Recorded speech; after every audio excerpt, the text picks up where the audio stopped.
Rian, eto ba parang ano rin, magandang wake-up call for everyone? Kasi in Mm. the past years, sobrang ano ang tindi online ng mga social media, hindi naman lahat, ng mga social media personalities na nakikita natin, flaunting their wealth, mapa sa kung saan man galing yan, mapagaling man sa mga magulang nila o sariling hirap nila. At parang yun yung nagiging batayan na ng success ng mga kabataan na nabuhay dito sa online world. So ito ba wake-up call for everyone, especially sa mga talagang tutok online na it's about time na wag yung material na bagay ang tignan natin? Kasi ngayon, iba na nila tignan yung pagpo-post ng wealth online. Oo. Hindi na inspiring sa ngayon dahil dito nga sa recent na pangyayari na ito na kinokonekta dun sa mga flood control projects natin. Yeah, dapat ano, ito nga yung wake up call sa lahat 'no, ng may gumagamit ng social media. Hindi lang sa mga personalities but sa ating lahat 'no. Hindi dapat natin, kumbaga ipinepedestal o kumbaga ina-idolize or tinitingnan na parang inspiring yung mga tao na merong gano'ng klaseng mga ano 'no, possessions Or 'no. buhay. Higit doon dapat sa mga possessions o mga materyal na meron sila, ano ba sila bilang tao? I think naka-focus dapat tayo dun sa pagbibigay halaga, 'di ba?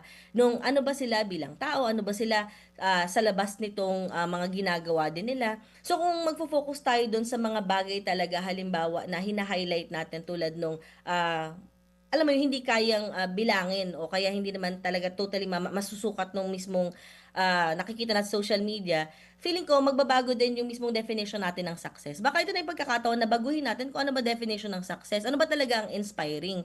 Yung mga kwento ng mga tao na talagang nagbibigay ng lakas ng loob sa atin kasi na sumasalamin tayo doon sa mga kwento nila o dun sa mga tao na parang minsan hindi natin alam kung saan ba nanggagaling yung mga meron sila, 'di ba? So parang yung feeling ko pagkakataon 'to para i-define natin kung ano ba ibig sabihin ng pagiging successful. Feeling ko mas i-highlight natin yung personality development, yung growth, yung mismong kagandahang loob, yung Filipino values 'no na meron tayo. O kasi kung ganyan wala tayong pressure na parang magpanggap, 'di ba? Kasi common na common yung fake it till you make it eh.